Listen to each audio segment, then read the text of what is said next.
Hi every one, അസ്സാം വലൈക്കും.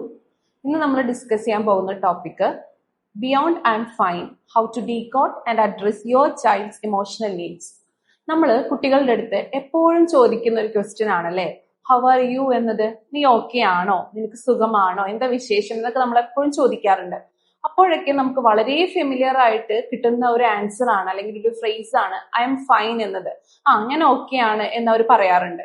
പക്ഷേ ഇത് അവര് ശരിക്കും ഓക്കെ ആണോ?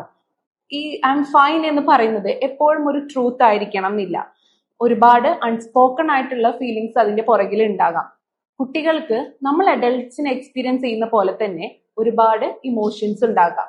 അതായത് അവർ ഈ പറയുന്ന ഐ എം ഫൈനിന്റെ പുറകില് ഒരുപാട് സാഡ്നെസ് ഉണ്ടായിരിക്കാം, അല്ലെങ്കിൽ ആങ്സൈറ്റി, കൺഫ്യൂഷൻസ്, സാഡ്നെസ് ഇതൊക്കെ ഉണ്ടായിരിക്കാം. ചിലപ്പോ ഈ ഐ എം ഫൈൻ എന്ന് പറയുന്നതിന് പുറകില് അവർക്ക് അറിയുന്നുണ്ടാവില്ല, ആ ഒരു മൊമെന്റില് അവർക്ക് എന്താണോ ഫീൽ ചെയ്യുന്നത് അതെങ്ങനെ എക്സ്പ്രസ് ചെയ്യണം എന്ന് അവർക്ക് അറിയുന്നുണ്ടാവില്ല. അല്ലെങ്കിൽ നിങ്ങൾ പാരന്റ്സിനെ വിഷമിപ്പിക്കേണ്ടെന്ന് വിചാരിച്ചിട്ട് ഐ എം ഫൈൻ എന്ന് പറയുന്ന കുട്ടികളും ഉണ്ടാകാം.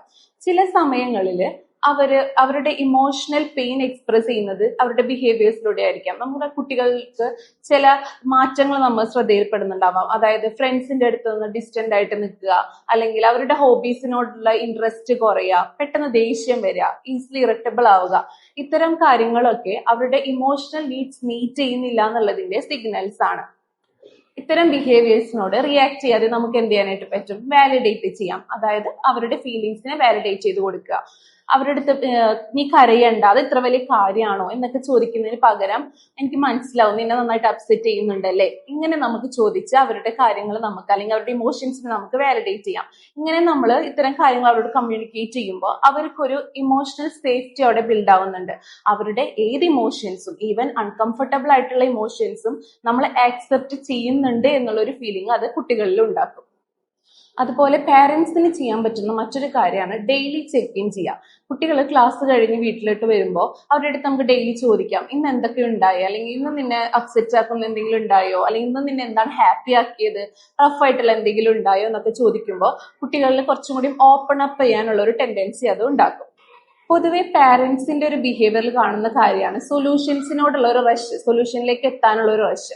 പക്ഷേ കുട്ടി അത്രയും ഒരു ഇമോഷണൽ സഫറിങ്ങിലൂടെ പോകുന്ന ടൈമില് കുട്ടികൾക്ക് അവിടെ ആവശ്യം നിങ്ങളുടെ പ്രസൻസ് ആയിരിക്കും, നിങ്ങളുടെ സാന്നിധ്യമായിരിക്കും കുട്ടിക്ക് അവിടെ ആവശ്യം ഉണ്ടാവുക. റേദർ ദാൻ നിങ്ങളൊരു സൊല്യൂഷനിലേക്ക് എത്തിപ്പെടുന്നതിന് പകരം കുട്ടിയുടെ അടുത്ത് ആ ഒരു ഇമോഷണൽ സിറ്റുവേഷനിൽ കുട്ടിയുടെ അടുത്ത് കുറച്ചു നേരം നിങ്ങൾ കൂടെ ഇരുന്ന് സ്പെൻഡ് ചെയ്യാനായിട്ട് ശ്രദ്ധിക്കുക.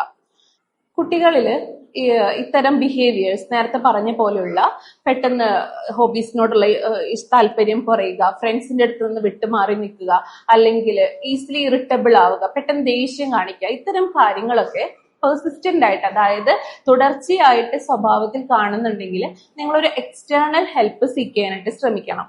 സ്കൂൾ കൗൺസിലറിനെയോ ടീച്ചറിനെയോ കോൺടാക്ട് ചെയ്തിട്ട് കുട്ടിക്കുള്ള ഹെൽപ്പ് നിങ്ങൾ സീക്ക് ചെയ്ത് കൊടുക്കണം. So together we will make it out better. Thank you.